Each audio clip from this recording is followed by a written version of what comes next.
Welcome to Live from the United, presented by the United Theater. On this week's episode, we have some beautiful September appropriate readings from former Rhode Island Poet Laureate Lisa Starr. But first, our executive director, Lisa Upman Randall, sits down with leaders of one of Westerly's oldest musical organizations. I'm standing in the United Theater. This space will soon host dance, theater, opera, lectures, and of course, lots of live music. Music has such a rich history here in Westerly and plays an integral role in this community. With that in mind, for today's episode, I sat down with Andrew Howell and Ryan Saunders from one of Westerly's oldest music organizations, the Chorus of Westerly, for a conversation about music, the Westerly art scene, and more. Ryan, you've been with the Chorus of Westerly as the executive director since 2009, but I know you also sang in the chorus from 1986 to 1996. Can you talk a little bit about what it's like to come back as the ED? Well, sure. I've been back with the chorus now for about 11 years, so it seems coming back, looking back in time, seems a short while ago, but I guess it's been a long time ago. Coming back at first was a little surreal. I remember actually graduating from high school thinking, I will never work in Westerly when I come back. But when I first got to come back home, essentially to work for the chorus and have an impact on an organization that meant so much to me, the first year was a lot of, I can't believe I'm getting to do this, but also the reality of running an arts organization, which is, whoa, this is a real business and a lot of people's lives depend on it. I got a chance to work side by side with George Kent, who was our founding music director, whose tenure went through 2012. And that was a real joy to get to work with a man who had created such a special organization, touched the lives of so many people, but to get to work with him on the music, not he prepared the music, but actually producing the concerts. And it is also very neat to work with so many people whom I loved and that were maybe not my blood family, but they felt like my extended family. Andrew, you've been the music director of the Chorus of Westerly since 2012, and I know that you worked really hard on the children's programming.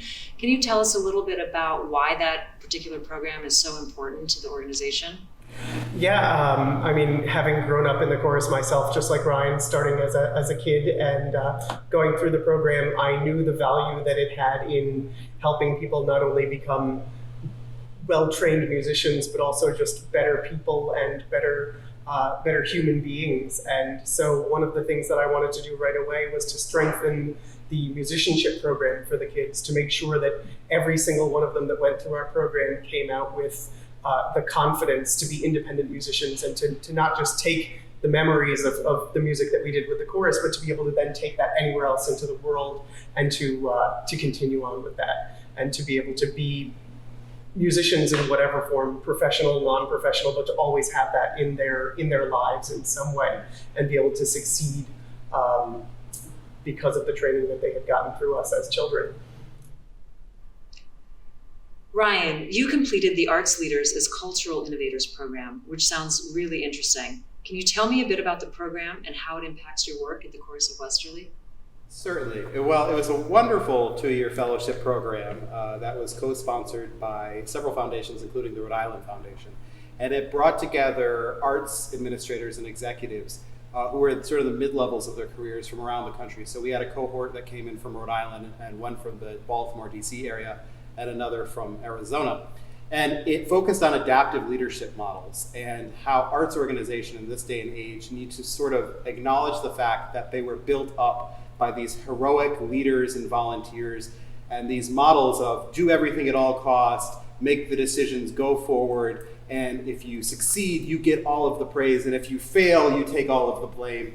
And it stemmed from the fact that so many folks that were working the arts on the administrative side of things were burning out and leaving the field, and that this model of just do everything to save the day was not going to work, and that for arts organizations to survive in today's world, where we're really competing against the for-profit sector as much as anything, we have to think differently. And that means bringing in more voices from below, bringing in different opinions, and not necessarily changing how an organization runs, but changing the thought process behind how you make your mission and your organization go forward so that you have paths for innovation, but also so you realize you're not alone in this world. There's a lot of people out there who have lots of great opinions and ideas, which if you can harness that talent and work together, you can build this sort of network of trust and good that will build you up. And for us at the Chorus of Westerly, we were at a point in time where cash flow was difficult, as it is for all organizations,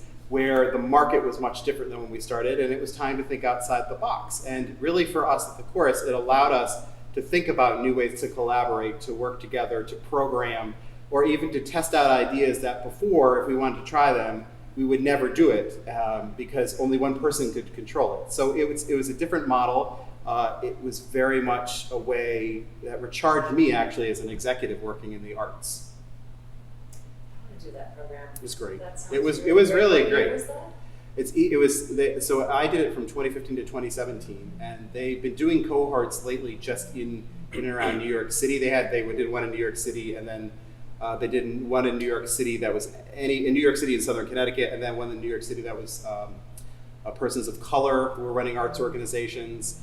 And I don't know what's going on now with COVID, but it's a wonderful program. It was EMC Arts that did it, but Rhode Island Foundation made it possible for me to be a part of it. Ryan, you also helped with the passage of the Arts and Cultural Facilities Bond back in 2014. Can you talk about why that particular bond was so important and about the impact it has had on arts nonprofits in the state? Well, certainly, of course, in 2014, the state of Rhode Island passed a $35 million bond to help out cultural and historic facilities, of which we're sitting in one right now that was a beneficiary of that here at the United Theater, and the George Kent Performance Hall down the street where the chorus is was involved.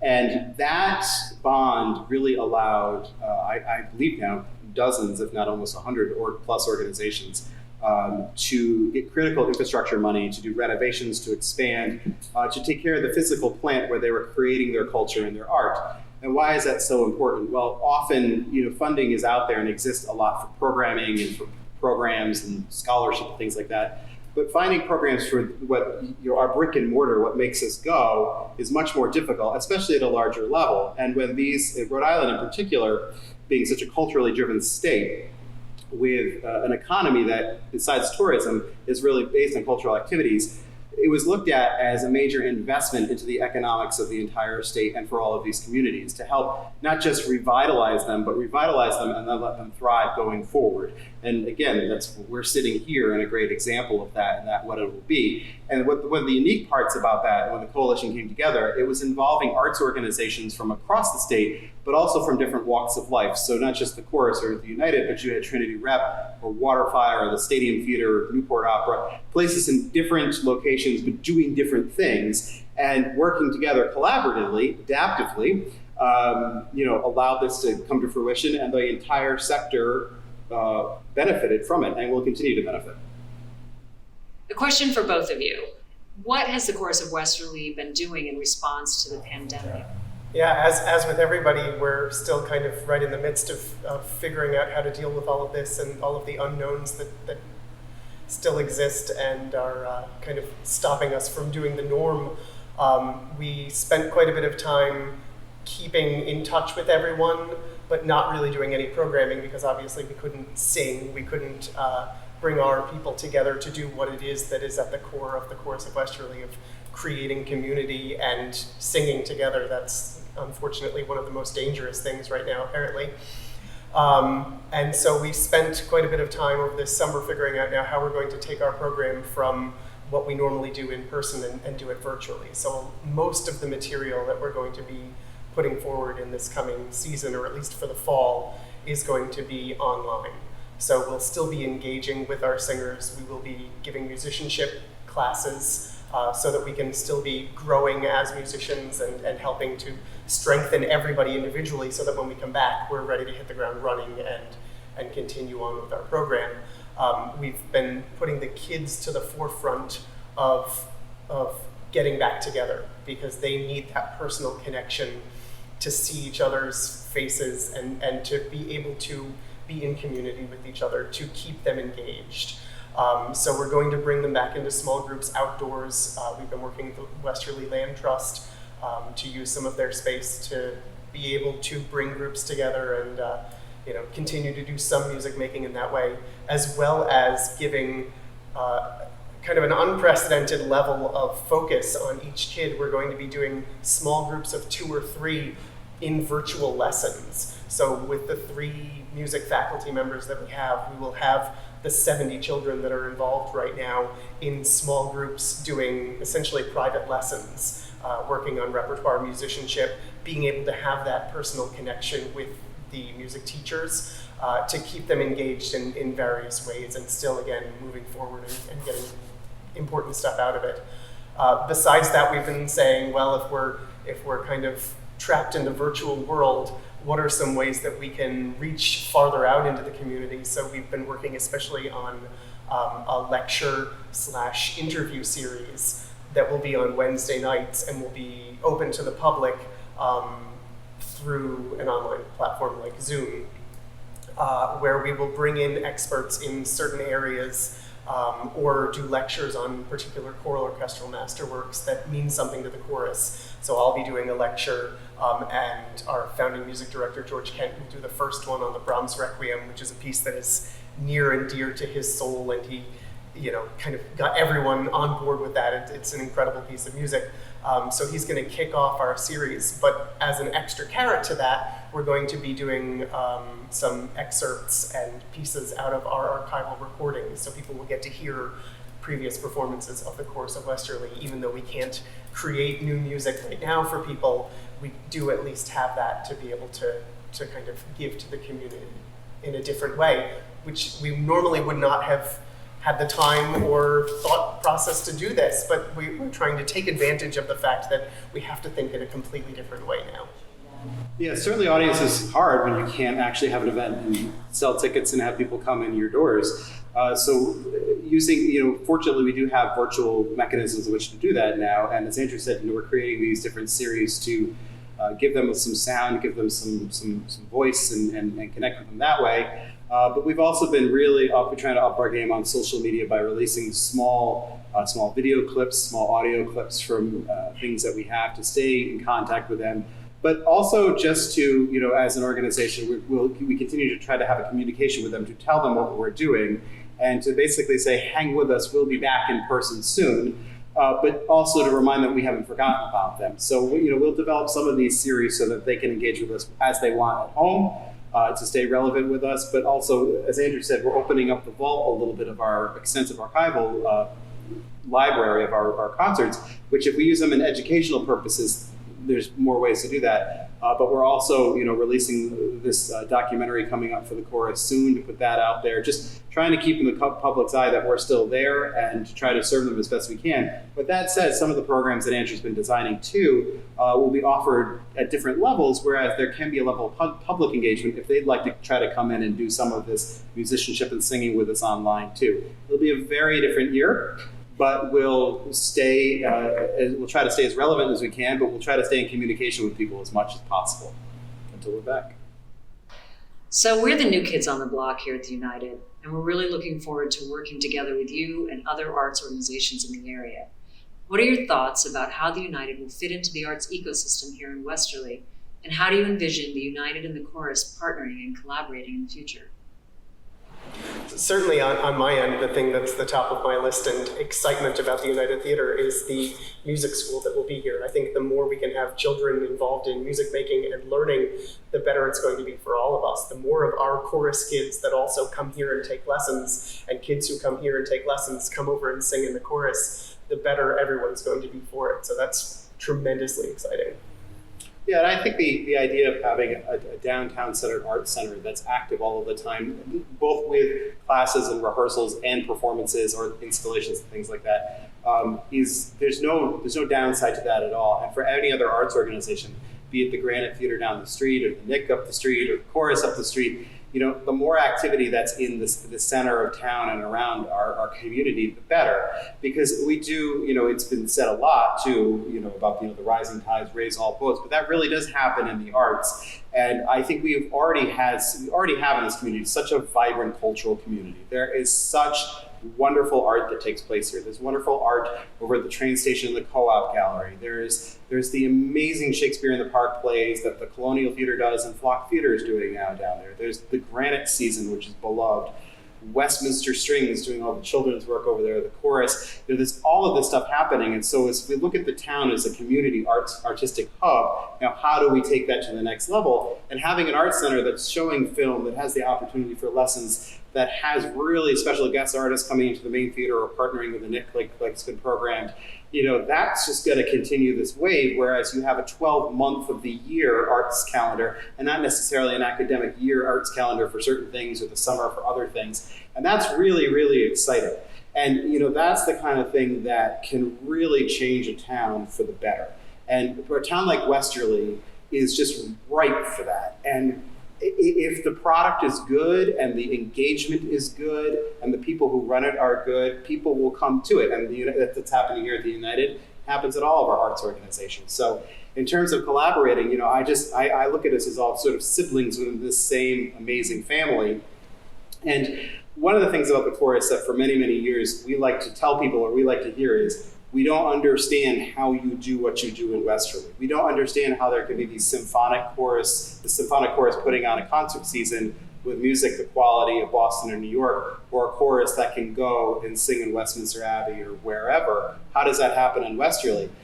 You shouldn't be doing that. That shouldn't happen there. And I think I look at what we're doing here in town with all the arts and the United happening and being like, we shouldn't be doing here, but we are. And that's because the people here are just really, really wonderful. And they're so gosh darn supportive. It's just such a blessed community to do arts in. The whole state, the whole region. It's a wonderful place. You all have a new documentary being released about the chorus online this October. What can you tell us about the film, Mostly Music, The Journey of the Chorus of Westerly? So we are pleased to finally, after 5 years, release to the world a 1-hour documentary feature on the Chorus of Westerly called Mostly Music, The Journey of the Chorus of Westerly, which was directed by Caswell Cook and produced by Chris Wall's Productions. It's taken us a long time to get it out to the public, and it was shot 5+ years ago, mostly because there is almost 50 minutes worth of music inside of it and almost 100 orchestral players involved, all union players. We're very good partners with the American Federation of Musicians, and a lot of music rights, which ended up costing the chorus quite a bit of money to make sure everyone was properly compensated and the rights were cleared. But we've achieved that. And the story, while it might have been filmed 5 years ago, was kind of timeless. So the kids are a little bit older, and my hair back then was a little bit browner. But it's still a good film. It's got a lot of wonderful narratives kind of thread through it, guided by Andrew Howell and by George Kent, our founding director, and myself, and 12 or so singers who have had multi-generations of family members singing. And it looks at everything that we do and sort of our place and how we fit here. And I think the overall goal for it is not to show off what we do, but is to put it out there to the world to say, look, this is what we've been able to accomplish here in Westerly with this chorus. And because what we do is pretty unique. We're one of, if not the only chorus, we're one of only a few that have kids and adults singing and doing this. But we want other people to know about it. So maybe they can replicate our model in their communities and do something pretty special too. And in a really funny way, there couldn't have been a better time for this. We got delayed quite a bit in the releasing of it, but I can't imagine a better time than while we cannot give out normal artistic output, to be able to release this and say, hey, this is who we are, this is who we've been, this is where we're headed, and we're online right now, but we'll be back soon. So it's a perfect time for a release. In many ways, the documentary is also a gift back to the town. Say, look at what you've let us do for 60 years. Our mission is to harness the power of music to transform lives and nourish the soul of the community. And we want the community, both here, Westerly and Stonington, but the larger community, to know you have nourished our lives and all of these people up here. Take what you learned and bring it to wherever else you can. And we'll keep going too. Thank you both so much for joining us today. Yeah, no, congratulations. It's wonderful to be sitting in this space and to see it actually coming to life. I mean, I wish everyone in the community could see art centers while they're being built, because they'll get used to just sitting there and being comfortable, but you don't realize every beam, every Ethernet cable, every air conditioning duct has been put in with such thought and care to make people comfortable, but to make this actually like their home. And I think that's the thing with our building is I think a lot of people over time have come to see it as just a part of their community, a part of their own home. And this place will be there soon. Hi, I'm Lisa Starr, and I'm filming here in Wilcox Park, beautiful Wilcox Park, in Westerly, Rhode Island. I've been writing poems since I was a little kid. I lived on Block Island for 30 years. I ran a writing series there called the Block Island Poetry Project. I have published 3 books of poems. I'm going to read some poems from the 3rd one today that's called Mad with Yellow. And for, 6 years, 2007 to 2013, I was the Poet Laureate of Rhode Island. Okay, so my last book is called Mad with Yellow. I'll give you the visual, not because I'm trying to sell books, because it's out of print, but because for me on Block Island, in New England, we didn't have a lot of the seasonal colors that most of New England has, but what we did have were the deep reds in the meadows and the yellow of the goldenrod. And so it was a different kind of a glory. And on Block Island, like most of New England, in September, we feel that relief after so much traffic and so much action and lots of trash on the sides of the street. And then just one night, just like that, on some evening in late August, summer tiptoes out and September rolls in with its crisp glory. So the book is called Mad with Yellow, and it gets its title from the last poem in the book, which is called 3 for September. And it goes like this: 3 for September, 1, birds. And when, dear one, you are so weary you are ready to give up, think then of the Canada geese and the way all day they shout back at the beating, broken heart of the world. I am lonely too. Keep flying. Keep flying. I am lonely too. 2, bugs. These days, even spiders have gone lovely, and all day long I dodge their delicate webs. And just yesterday I walked the labyrinth with dragonflies. I never noticed how they latched on to the flowers, how they defied gravity, how their needle noses played those wild flowers like trumpets. 3, blessings. Whoever said God is a man was wrong, just like whoever said God is a woman. Clearly God is September. The apostles are goldenrod, and the psalms are the breeze that stir the field. And if you still question your own belief, maybe now is the time to take a look at your one good life and the way you too sometimes shine and sway, just like those weeds in the meadow gone mad with yellow. This poem's called Bravo. And when at last September rolls around again, there is a wild flurry among the leaves who do all they can to show their appreciation. It's the greatest encore you ever saw in your life. Just the shimmeringly honest Abe beauty of September and the leaves on their feet applauding. And here's one final poem that just came out in a flash after one of those periods of just not believing in anything. Beauty and nature and love and all the things that have sort of catapulted me through my life. Sometimes they all disappear all at once. And you look and you wait for your belief to come back. And you try and you go to yoga. Then you eat a little better and you try to sleep a little bit more, and then you feel emptier and emptier until one day when it just changes and it all comes back. So this is a morning I had when it all came back. It's called What It Takes. All it takes is one blue rowboat tied to a buoy and its reflection, and this moment for me to go remembering everything. Then a murmur, the sound of water lapping, the breeze snapping, and the way the leaves resist the letting go or don't.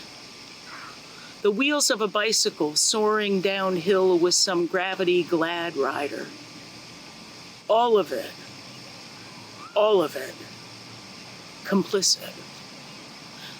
What I'm talking about is the sheer shimmering faith of the rope that connects the boat to the buoy, and the hands that tied the knot, and the fathers who teach their sons and daughters these simple things I see all day, and sometimes not at all.